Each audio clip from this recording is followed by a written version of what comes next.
తెలంగాణలో బీఆర్ఎస్ అధికారం కోల్పోవడానికి కాంగ్రెస్ విజయం సాధించడానికి ప్రధాన కారకుల్లో నిరుద్యోగులు ఒకరు.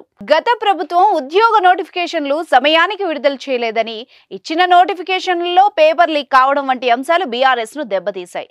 మీరు కొత్తగా బిజినెస్ స్టార్ట్ చేయాలనుకుంటున్నారా? మార్చ్ 16-17 హైటెక్స్ లో franchise India biggest ఫ్రో expo. BRS కి పోలింగ్ బూత్ లో నిరుద్యోగులు సమాధానం ఇచ్చారు.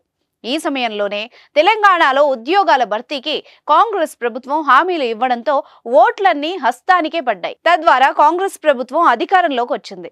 సీఎంగా ఎన్నికైన రేవంత్ రెడ్డి 6 గ్యారెంటీలను అమలు చేయడంతో పాటు ఉద్యోగాల భర్తీపై దృష్టి సారించారు. గత ప్రభుత్వం చేసిన తప్పుల్ని పునరావృతం చేయకుండా చర్యలు చేపట్టారు. టీఎస్పీఎస్సీని ప్రక్షాళన చేసి కొత్త సిబ్బందిని మార్చారు. నిరుద్యోగులకు కూడా శుభవార్త అందించారు. ఇటీవలే గ్రూప్ 4 రిజల్ట్స్ రావడంతో పాటు గ్రూప్ 1 నోటిఫికేషన్ ని కూడా విడుదల చేశారు. గ్రూప్ 1 నోటిఫికేషన్ మాదిరిగానే తెలంగాణ గ్రూప్ 2, గ్రూప్ 3 పాత నోటిఫికేషన్లను రద్దు చేసి కొత్తగా అదనపు పోస్టులను కలిపి నూతన నోటిఫికేషన్లు విడుదల చేయాలని యోచిస్తోంది ప్రభుత్వం. వీటితో పాటు మరో నోటిఫికేషన్ కు రంగం సిద్ధమైంది.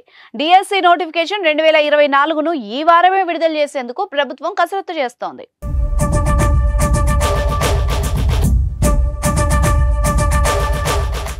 టీచర్ పోస్టుల భర్తీకి సంబంధించి రాష్ట్ర ప్రభుత్వం కీలక నిర్ణయం తీసుకుంది.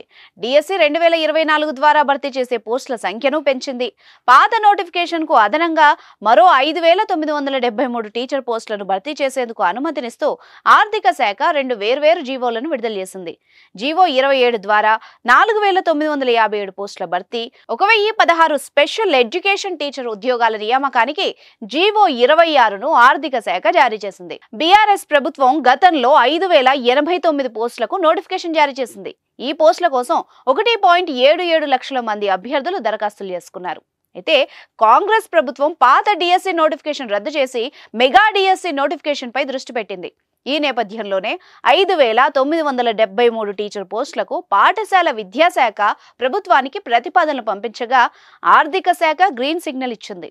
దీంతో గతంలో నోటిఫికేషన్లో ప్రకటించినవి, తాజాగా ఆర్థిక శాఖ ఆమోదించినవి కలుపుకుంటే మొత్తం పోస్టుల సంఖ్య 11,062 పోస్టులకు చేరింది.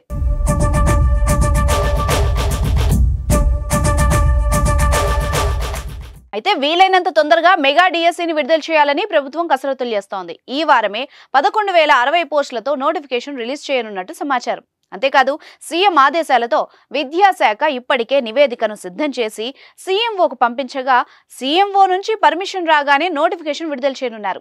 ఈ పోస్టుల్లో 6,500కు పైగా ఎస్జిటి పోస్టులుండగా స్కూల్ అసిస్టెంట్ పోస్టులు 2,600, పండిట్ పోస్టులు 700, పీఈటీలు 190 పోస్టులున్నట్టు తెలుస్తోంది.